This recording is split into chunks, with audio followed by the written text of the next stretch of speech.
Good morning everyone. So today we will read few terms isotopes, isobars and isoelectronic species. आप यहाँ देखो isotopes and isobars you have already done in 9th class. ठीक है, but again we will revise it here. तो यहाँ आप देखो, यहाँ लिखा isotopes, these are the atoms of same element having same atomic number but different mass number. अगर आप एलिमेंट सेम ले ले हो, ठीक है, तो उसका एटॉमिक नंबर क्या होगा? सेम. ठीक है, कभी भी किसी एलिमेंट का एटॉमिक नंबर चेंज नहीं होता है अगर वो सेम है. ठीक है, बट आइसोबार में आप देखो एटम्स ऑफ डिफरेंट एलिमेंट, अगर एलिमेंट आप चेंज कर देते हो तो एटॉमिक नंबर भी चेंज हो जाएगा. ठीक है, तो यहाँ आप देखो आइसोबार्स में एटॉमिक नंबर डिफरेंट होता है और मास नंबर क्या होता है? सेम. तो मैं आपको एग्जांपल से यहाँ, इस एग्जांपल में आप देखो यहाँ मैंने लिया हुआ है नीचे ऑक्सीजन. ठीक है, ऑक्सीजन का एटॉमिक नंबर कितना है? 8. यहाँ भी कितना? 8. क्यों? क्योंकि दोनों सेम एलिमेंट है. इसका एटॉमिक मास क्या हो गया है? चेंज. तो इट मीन्स आइसोटॉप्स क्या होते हैं? Of same element having same atomic number but different atomic mass. But अगर आप आइसोबार्स की बात करते हो तो आइसोबार में आप देखोगे यहाँ पर, यहाँ दो एलिमेंट्स लिए हुए हैं, एक तो आर्गन दूसरा पोटेशियम. एलिमेंट चेंज कर दिया तो एटॉमिक नंबर भी चेंज हो गया. ठीक है, बट मास नंबर क्या है? सेम. तो उसे आप क्या बोलोगे? आइसोबार्स. एक टर्म और करोगे आप, आइसो इलेक्ट्रॉनिक स्पीसीज़. यहाँ देखो इसका मीनिंग क्या है? आइसो मीन्स क्या होता है? सेम. इलेक्ट्रॉनिक मीन्स क्या है यहाँ पर? इलेक्ट्रॉन्स. अगर सेम इलेक्ट्रॉन्स हैं तो उसे आप क्या बोलोगे? Iso electronic species. ठीक है, फॉर एग्जांपल मैं आपको एक एग्जांपल दे देती हूँ. जैसे मैंने यहाँ लिखा ऑक्सीजन -2 N3 -1. ठीक है, एक मैंने एग्जांपल ले लिया आपका नियॉन. अगर आप यहाँ देखोगे ऑक्सीजन में आप इलेक्ट्रॉन्स अगर निकालते हो तो कितने आएंगे इसमें? 10. कैसे आएंगे? ऑक्सीजन का एटॉमिक नंबर कितना होता है? 8 -2, यानी 2 इलेक्ट्रॉन गेन कर चुका है, तो टोटल कितने हो गए? 10. नाइट्रोजन के पास ऑलरेडी कितने इलेक्ट्रॉन्स थे? 7, क्योंकि इसका एटॉमिक नंबर कितना होता है? 7. इसने 3 इलेक्ट्रॉन्स और गेन कर लिए हैं, तो कितने हो गए टोटल? 10. नियॉन यहाँ पे देखो इसके पास कोई चार्ज नहीं है, ये न्यूट्रल है, तो इसका मतलब जो इसका एटॉमिक नंबर है वही इसके इलेक्ट्रॉन्स है, तो नियॉन का एटॉमिक नंबर 10 होता है. तो इसके अंदर इलेक्ट्रॉन्स भी कितने हो गए? 10. यानी आप किसी भी एलिमेंट की बात करो, चाहे वो चार्ज स्टेट में हो या फिर विदाउट चार्ज. ठीक है, अगर उसमें इलेक्ट्रॉन्स सेम आ रहे हैं तो उसे आप क्या बोलोगे? Iso electronic species. Clear? But you will read here one more topic, isotones. आप इसके नेम्स में ही देख लो, टोन्स एंड इसमें वहाँ प्रोनाउंसिएशन में वर्ड आ रहा है ये, तो आप इसी से इसकी ट्रिक बना के लर्न कर लेना. आइसोटोन्स, टोन्स यहाँ वर्ड है न्यूट्रॉन से रिलेटेड, यानी ऐसे डिफरेंट एलिमेंट तो सेम हो ही नहीं सकता. ठीक है, atoms of different element having same number of neutrons. अब न्यूट्रॉन्स कैसे निकालोगे?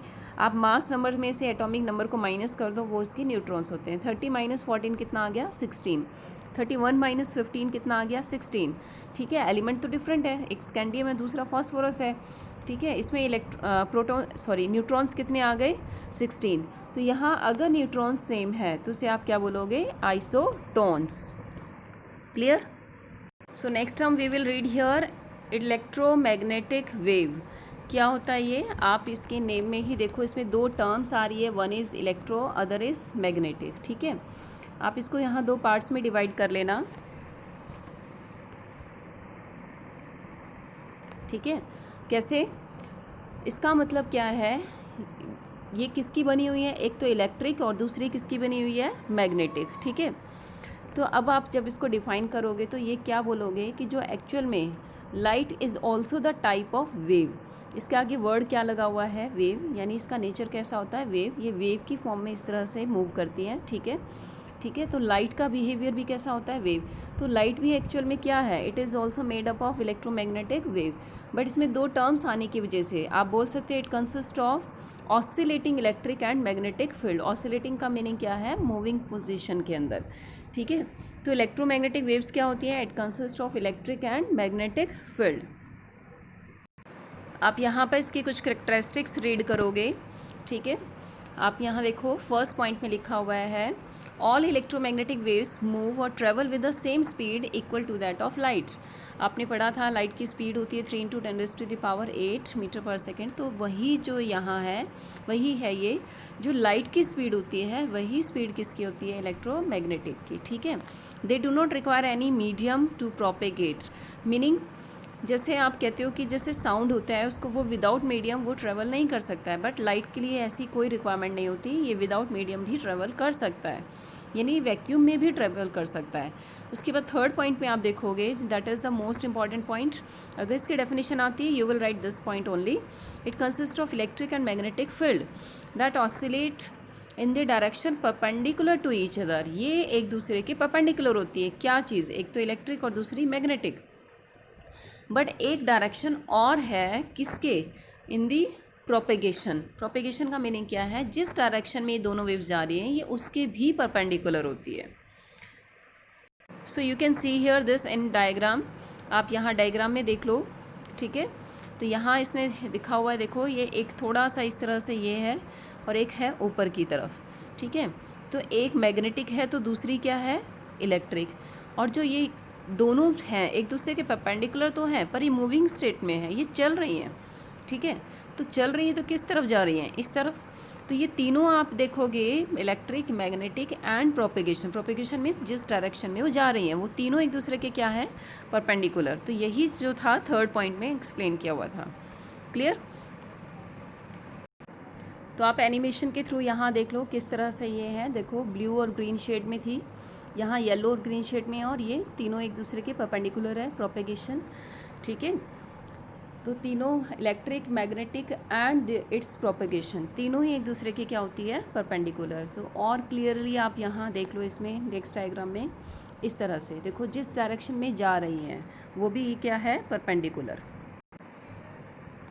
So you can see here again this animation, perpendicular है, देखो जिस डायरेक्शन में जा रही हैं उसके भी परपेंडिकुलर है, electric, magnetic and propagation. Next term आप करोगे इलेक्ट्रोमैग्नेटिक स्पेक्ट्रम।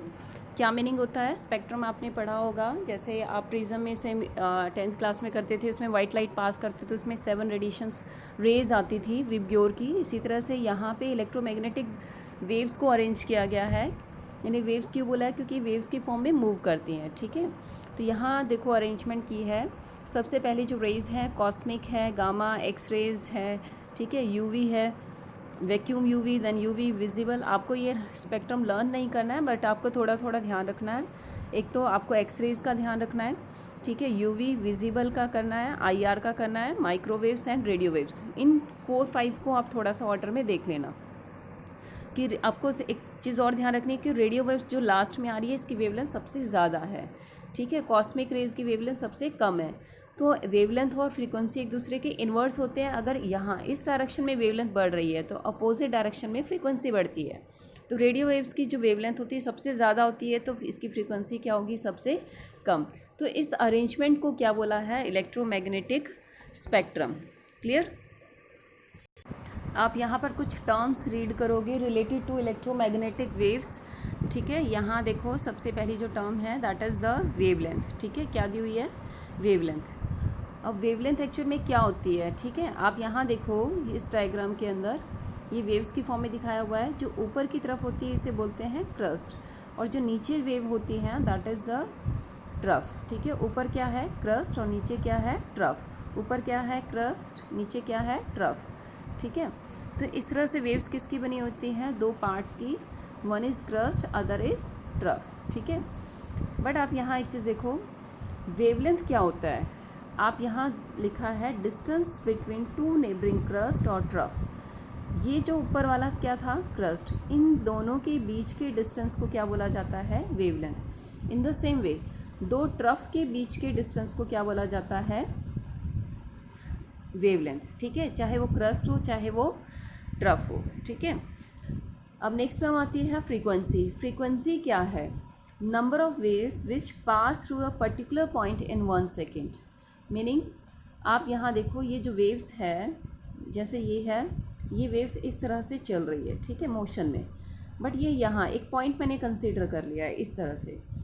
एक सेकंड में यहाँ से कितनी वेव्स गई, भी 1 सेकंड में अगर वेव्स 10 गई है तो उसकी फ्रीक्वेंसी क्या होगी, लेस होगी या ज़्यादा, किसके कंपैरिजन में। अगर दूसरी वेव 1 सेकंड में 20 गई है तो 1 सेकंड में 20 जाने वाली जो वेव्स होगी उसकी फ्रीक्वेंसी क्या होगी, ज़्यादा एज़ कम्पेयर टू जो 10 गई है, ठीक है।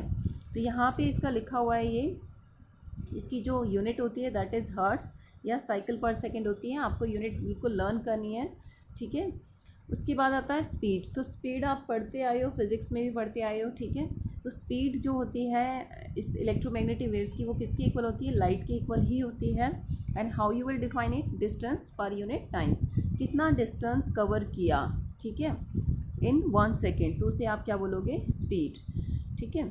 उसके बाद आप देखोगे यहाँ पर एक फॉर्मूला लिखा हुआ है, जो यहाँ पे स्पीड है इट इज़ रिप्रेजेंटेड बाय सी, ठीक है। फ्रीक्वेंसी को हम किससे रिप्रेजेंट करेंगे? म्यू से, और वेवलेंथ को लैम्डा से, ठीक है।